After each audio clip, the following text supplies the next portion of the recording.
നമ്മൾ നിരന്തര യാത്ര ചെയ്യുന്നവരാണ്. ഇടുങ്ങിയ വഴികളേക്കാൾ വിശാലമായ വഴികളിലൂടെ തടസ്സങ്ങളില്ലാതെ വേഗത്തിൽ യാത്ര ചെയ്യുവാനാണ് നമുക്കിഷ്ടം.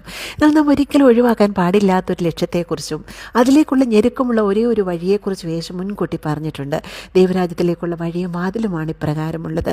മനുഷ്യൻ ആ വഴി ഒഴിവാക്കിക്കൊണ്ട് തിരഞ്ഞെടുക്കുന്ന വിശാലമായ വഴികൾ ആത്യന്തികമായി അവനെ നാശത്തിലേക്ക് എത്തിക്കുന്നതുകൊണ്ട് കർത്താവ് ഒരു മുന്നറിയിപ്പ് ഇപ്രകാരം നൽകുന്നു. ഇടുക്കുവാതിലിലൂടെ അകത്ത് കടപ്പി, നാശത്തിലേക്ക് പോകുന്ന വാതിൽ വീതിയുള്ളതും വഴി വിശാലവുമാകുന്നു, അതിലൂടെ കടക്കുന്നവർ അനേകരാകുന്നു. ജീവങ്കലേക്ക് പോകുന്ന വാതിൽ ഇടുക്കവും വഴിഞ്ഞെരുക്കവുമുള്ളത്, അത് കണ്ടെത്തുന്നവർ ചുരുക്കമത്രേ.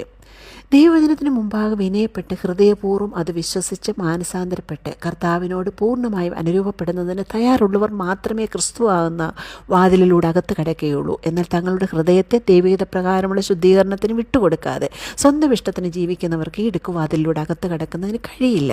ദൈവവിശ്വാസികൾ എല്ലാവരും തന്നെ സ്വർഗ്ഗരാജ്യത്തിൽ എത്തിച്ചേരണമെന്ന് ആഗ്രഹിക്കുന്നവരാണ്. എന്നാൽ വഴിയും വാതിലും ഇടുക്കമാണെന്ന യാഥാർത്ഥ്യം എത്ര പേർ വേണ്ട രീതിയിൽ ഉൾക്കൊണ്ടിട്ടുണ്ടെന്ന് അറിയില്ല. ക്രിസ്ത്യാനികളെന്ന് പറയപ്പെടുന്നവർ പലരും പല രീതിയിലാണ് ഇതിനെ സമീപിക്കുന്നത്.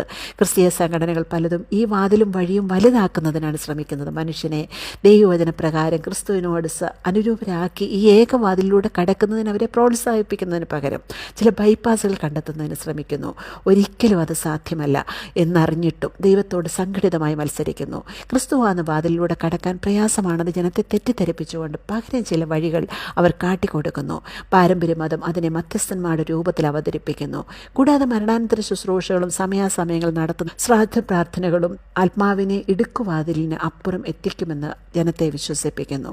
ദൈവവചന പ്രകാരം ജനം ഒരുക്കപ്പെടുന്നതിന് അനുവദിക്കാതെ ഇപ്രകാരം ജനത്തെ മരണം വരെ വഞ്ചിക്കുന്നു. മറ്റൊരു സമൂഹം കൃപയുടെയും സ്നേഹത്തിൻ്റെയും ഒക്കെ പേരിൽ മനുഷ്യനെ ബോധിച്ച വഴികളിലൂടെ ജീവിക്കുന്നതിന് അനുവദിക്കുന്നു.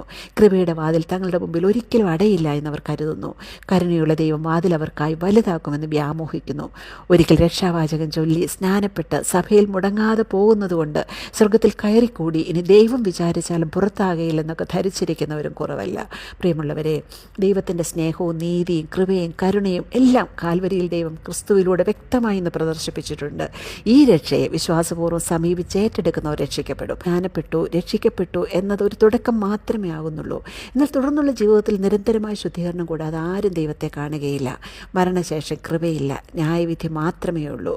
വചനം കൃത്യമായി ഓർമ്മിപ്പിക്കുന്നു, ദൈവത്തിൻ്റെ ഇഷ്ടമോ നിങ്ങളുടെ ശുദ്ധീകരണം തന്നെ. ദൈവം നമ്മെ അശുദ്ധിക്കല്ല, വിശുദ്ധീകരണത്തിനത്രേ വിളിച്ചത്. കർത്താവ് ഇടുക്കുവാതിലൂടെ അകത്ത് കിടക്കുന്ന പ്രയാസം എന്ന് പറഞ്ഞപ്പോൾ കേട്ടവർ, എന്നാൽ രക്ഷിക്കപ്പെടുവാൻ ആർക്ക് കഴിയുമെന്ന് പറഞ്ഞു.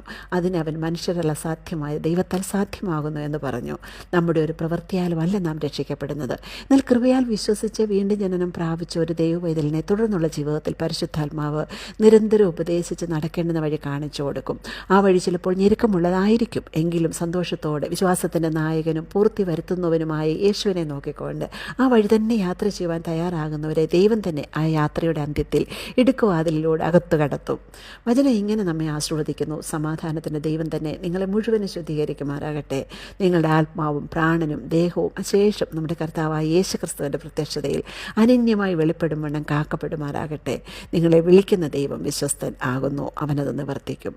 അതുകൊണ്ട് പ്രിയമുള്ളവരെ, നമ്മുടെ ഈ കുഞ്ഞു ജീവിതത്തെ വിശ്വാസത്തോടെ ദൈവകരങ്ങളിൽ സമർപ്പിക്കാം. ദൈവം നമ്മെ സഹായിക്കും.